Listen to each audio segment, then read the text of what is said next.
Həftə ərzində Azərbaycan prezidenti iki mühüm tədbirdə iştirak etdi.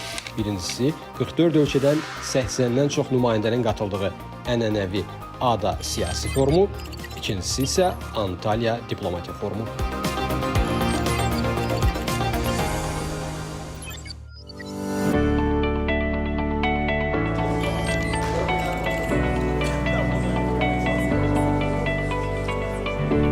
Qlobal güc balansındakı dəyişikliklərin milli suverenliyə təsiri, regional sabitliyin qorunması və məsuliyyətli tərəfdaşlıq.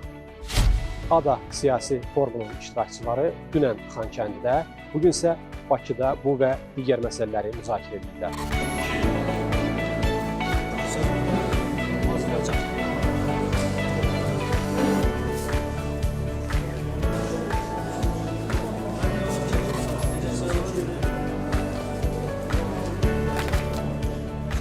Texniki məsələlər,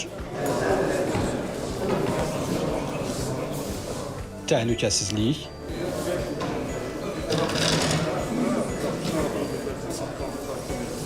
rahatlıq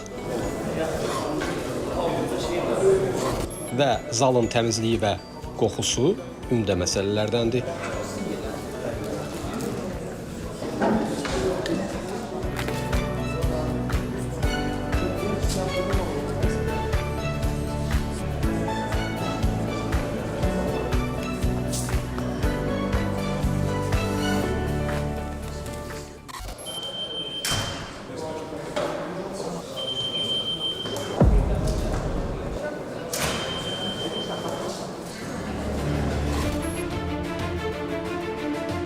To be honest, I didn't expect... Açıq deyim ki, bu mənim üçün unikal bir təcrübə oldu. Belə geniş miqyaslı yenidən qurma planı görəcəyimi gözləmirdim. Ermənistanın o əraziləri nə hava saldığını yalnız öz gözlərimlə gördükdən sonra anlayırdım. Bu həqiqətən ağrılı mənzərə idi. Hətta müqəddəs məkanlara, məsələn, məscidlərə belə hörmət edilməmişdi. Yaxın şərqdən gəlmiş biri kimi insanların bir-biri ilə bu cür rəftar etməsini görmək mənim üçün çox ağrılı idi. Həqiqətən çox təsirləndim. Amma sevinirəm ki, Azərbaycan əraziyə nəzarəti bərpa edib və insanların təhlükəsiz şəkildə evlərinə qayıtması üçün geniş miqyaslı bir baş plan həyata keçirilir. Hesab edirəm ki, ən mühüm məsələ bütün Cənubi Qafqaz regionunun gələcəyi, təhlükəsizliyi və sülh. Xüsusilə gələcəkdə Ermənistanla Azərbaycan arasında sülh münasibətləri ilə bağlıdır. Uzun müddətli perspektivə dair baxış həm Ermənistanın, həm də Azərbaycanın xeyrinə olar. Düşünürəm ki, bu müzakirə üçün çox yaxşı mövzudur. Bunun uzun müddətli müzakirələr olacağını bilirik, lakin indi başlamaq yaxşı olar. Azərbaycan və Pakistan arasında strateji, hərbi və iqtisadi sahələrdə iki tərəfli əməkdaşlıq mövcuddur. Bu da bölgədəki dəyişikliklərin bir hissəsidir. Dünən biz Xankəndi və Şuşaya səfər etdik. Bu çox təsirli bir inkişaf idi. Biz yolları gördük, Azərbaycanın suveren ərazisi olan Şuşanı və Qarabağı gördük. Bu, Azərbaycan xalqı və dövləti üçün böyük bir nailiyyətdir.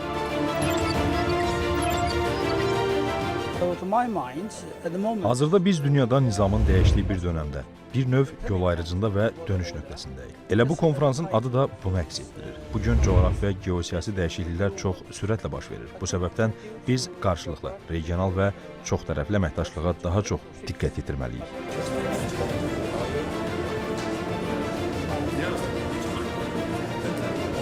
Bugün önemli bir konferans çünkü güncel konuları görüşülecek. 80 katılımcı var. Çok güzel bir faaliyet. Tabii ki hem Azerbaycan'ımızı tanıtmak açısından çok önemli faaliyet. Herkes çok merak ediyor. Xankəndi'ni gördüler, gurur duyduk biz gerçekten bir Türk olarak. Cenab-ı Prezident'in, Ali Başkomutan'ın ne kadar güçlü bir lider olduğunu herkes gördü. Ona göre de bugün de Cenab-ı Prezident çıkış edecek. Biz de sorular soracağız.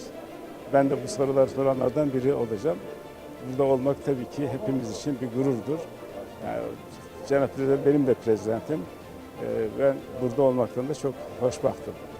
Sir deyilsə, sualınız təxminən hansı mövzu ilə bağlı olacaq? Sır. Uğur olsun. Teşekkür ederim, sağ olun.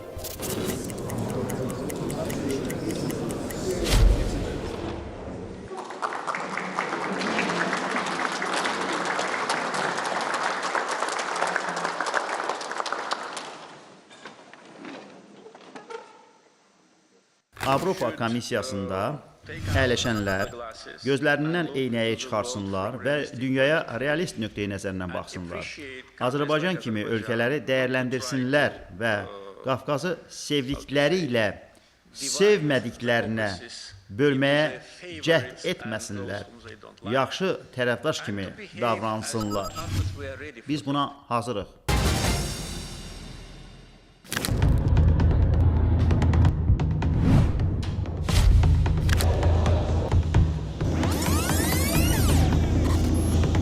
Çağdaş dünyada təyyarələrin iki missiyası var.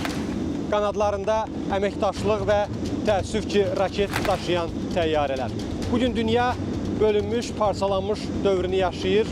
Hətta hərbi toqquşmalar bir-birini əvəz eləyir. Bəzi ölkələr isə bu toqquşmalardan xilas yolunu dialoqda, əməkdaşlıqda görürlər. Məsələn, Azərbaycan və Türkiyə kimi.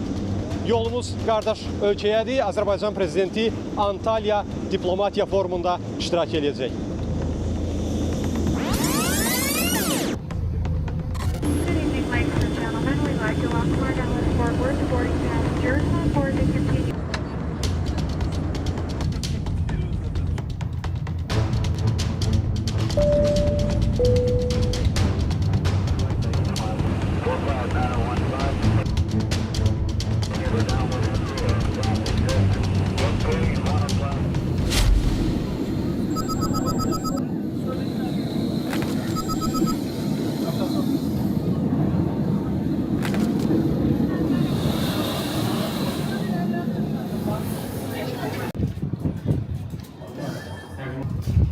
Bəzi kadrlar üçün isə tələsməyə dəyər.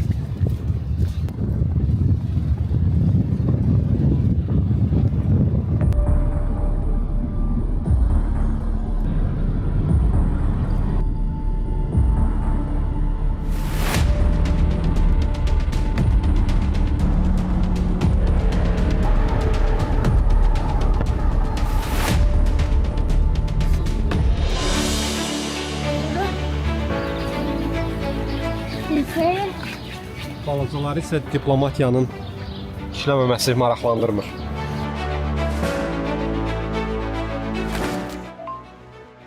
Salam, Vüsal, necəsən? Vüsal, bu tədbir başlamamışdan qabaq həmişə interşuma çəkildi stand-uplarda. Onlara da bax yolla bilərsən. Sənan, hələ ki tədbir yerinə getməmişik. Bir-iki şey indi göndərəcəm, amma tədbir yerindən hazırlıq kadrları falan onları yəqin ki 1-2 saata göndərərəm çəkin. Biz BMT-ni təmsil edirik. Siz kimsiniz? Biz Azərbaycan televiziyasındanıq. Azərbaycandan, Bakıdan? Bəli. Mən noyabrda Bakıda səfərdə olmuşam. Səfərinizin məqsədi nə idi? COP29-da iştirak eləmək üçün gəlmişdim. Təəssüratlarınız necədir? Nə barədə? COP29-la bağlı.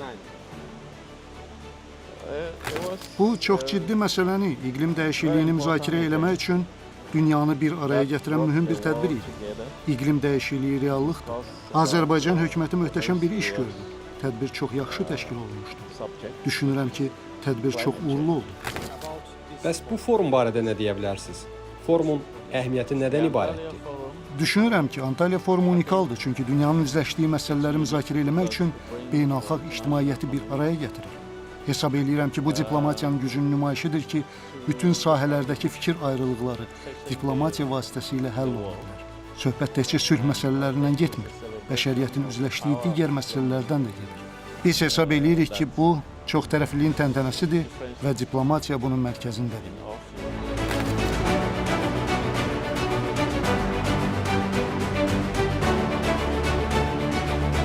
Antalya bu vaxta qədər turizm şəhəri kimi populyar olub. Hər il burada milyonlarla turist qonaq olur. Məsələn, 2023-cü ildə Antalya 15 milyon turisti qəbul edib, ötən il isə öz rekordunu yeniləyib və 17 milyon turistə qapı açıb. Antalya dünyanın ən çox turist qəbul edən şəhərlərinin siyahısında artıq illərdir ki, ilk 10-luqda qərarlaşır.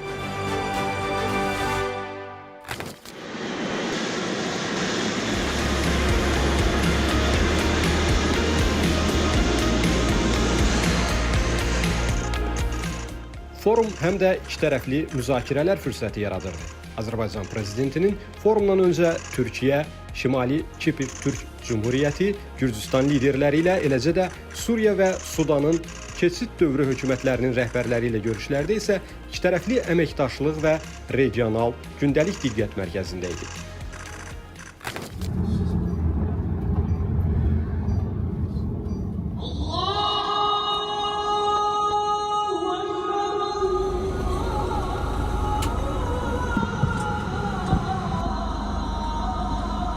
Burada məscid mi var? Burada yok. Max Royal'dan gelip gidecek yani. Beleğin öbür tarafında Magic Camii var. Orada kılıyor büyük ihtimalle. Evet. Geçen yıl da orada kılmıştı namazı. Sayın Erdoğan. Evet.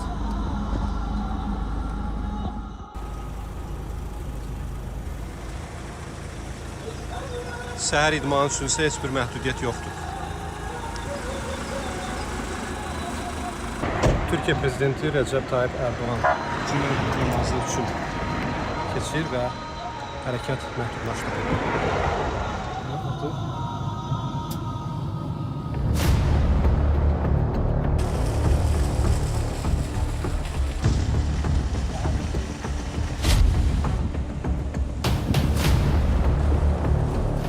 İndi isə şəhər həm də diplomatiya mərkəzi kimi populyarlıq qazanır. Dördüncü dəfədir ki, dünyanın müxtəlif ölkələrindən diplomatlar Antalya Diplomatiya Forumunda bir araya gəlir. Və Antalya Diplomatiya Forumu 20'si dövlət və hökumət başçısı olmaqla dünyanın 140-dək ölkəsinin nümayəndələri planetin gələcəyi ilə bağlı tali yüklü məsələləri müzakirə etmək üçün bir araya gəlir. Azərbaycan isə təkcə yerləşdiyi Cənubi Qafqazda deyil, ümumilikdə Avrasiyanın siyasi və iqtisadi xəritəsinin formalaşmasında mühüm söz sahibi olduğundan Azərbaycanın yanaşması iştirakçılar üçün olduqca maraqlıdır.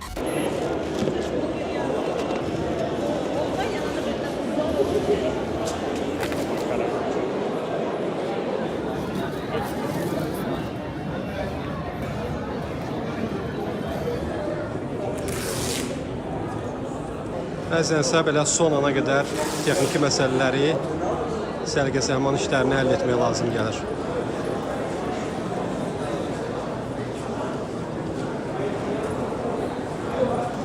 Bura isə media mərkəzidir, jurnalistlərin işləməsi üçün nəzərdə tutulub. Göründüyü kimi elə böyük sıxlıq yoxdur, çünki onlar forumun keçiriləcəyi əsas zalda iş başındadılar. Ümumilikdə isə tədbiri işıqlandırmaq üçün 1000-ə qədər jurnalist müxtəlif ölkələrdən qeydiyyatdan keçib.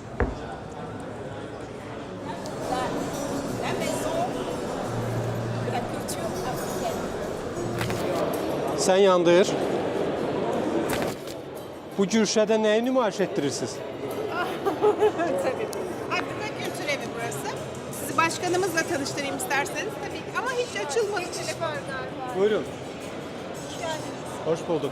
Afrika gürşəsi mi bura? Afrika Köşesi, Afrika Kültür Evi. Siz Kültür Evi. Azerbaycan Televizyonu. Memnun oldum. Burası Afrika Kültür Evi. Sayın hanımefendi Emine Erdoğan'ın 2016 yılında bir sosyal sorumluluk projesi olarak açtığı yer. Aslında bizim yerimiz Ankara'da. Hamam önünde çok güzel bir geleneksel evin içinde Afrika'nın farklı ülkelerinden kadınların yaptığı el işi ürünlerin getirildiği ve onlara destek olunması için orada satış yapıldığı, tekrar onlardan ürün alındığı bir yer burası. Burada nelerin nümayiş ettirirsiniz diye Burada bu ürünlerin hepsi farklı ülkelerden, 40 tane ülkeden söyleyebilirim. Tanzanya'dan, Çad'dan, Nijerya'dan, Cibuti'den, Kenya'dan, farklı ülkelerden. Bazısında boncukla yapılan ürünler çok önemliyken, kabaktan yapılan ürünler önemli. Sisal gene bitkisinden yapılan ürünler var. Afrika'nın her köşesi biliyorsunuz daha değişik birbirinden. Bir yerde boncuk kullanılıyorsa diğer yerde ahşap. Aslında rengarenk mədəniyyətə sahib olan Afrika ölkələrinin bu cür təqdimata çox böyük ehtiyacı var. Bir maraqlı bir statistika var. Qərb mediasının Afrika ölkələri barədə yaydığı dezinformasiyalar hər il Afrika ölkələrinə təxminən 4 milyard dollar ziyan vurur. Nəzərə alsaq ki, beynəlxalq forumda 140-a dək ölkənin nümayəndələri iştirak edəcək və çıxışlar müxtəlif dillərdə olacaq. Deməli, bu cür avadanlıqlar həmin çıxışları dinləməyə və anlamağa kömək edəcək.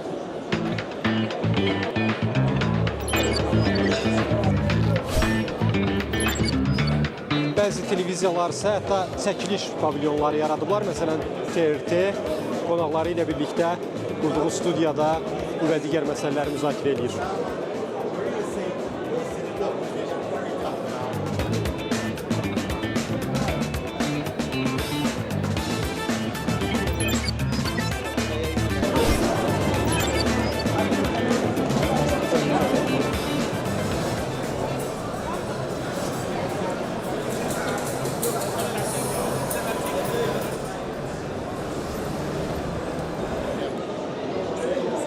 Salamünaleyküm.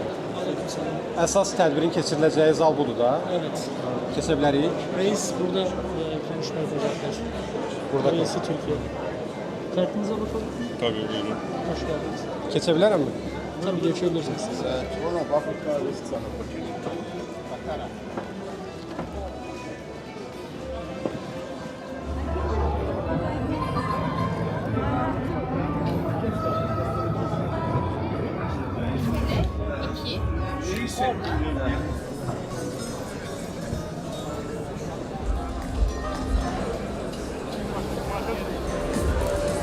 Antalya Diplomatiya Forumunun açılış mərasiminə bir neçə dəqiqə qalıb. Hazırda nümayəndə heyətləri yerləşməkdədir və Azərbaycan nümayəndə heyəti də artıq zala təşrif buyurub və ayaqüstü digər ölkələrin diplomatları, nümayəndələri ilə müzakirələr aparmaq üçün həm də fürsət var burada.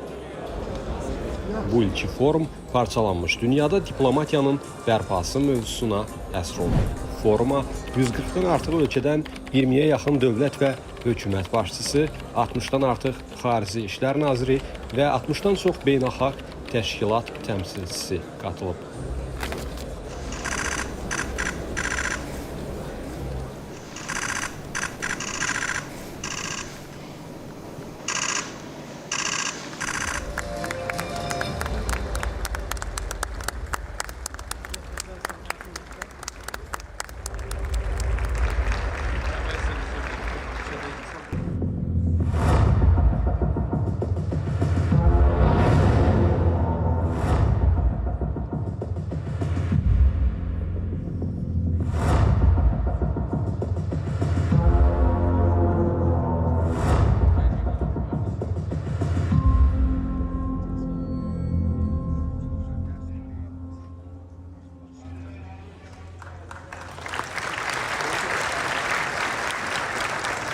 And the theme of this year's Antalya Diplomacy. Let's get those hashtags.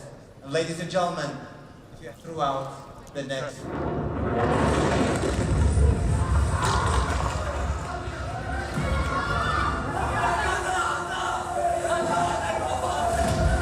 Humanity, peace, and prosperity face relentless assaults.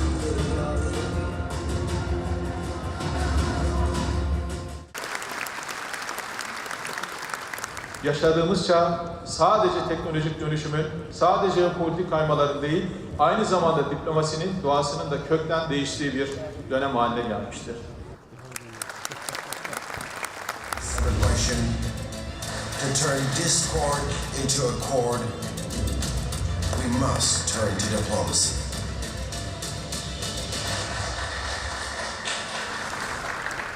Devlet ve hükümet başkanları, kıymetli bakanlar, uluslararası kuruluşların değerli temsilcileri, sevgili gençler, kıymetli misafirler, sizleri en kalbi duygularımla, hürmetle, muhabbetle selamlıyorum.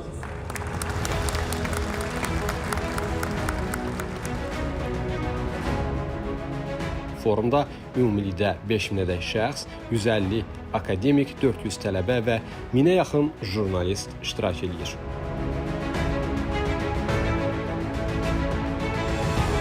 Sizleri saygıyla selamlıyorum. Sağ olun.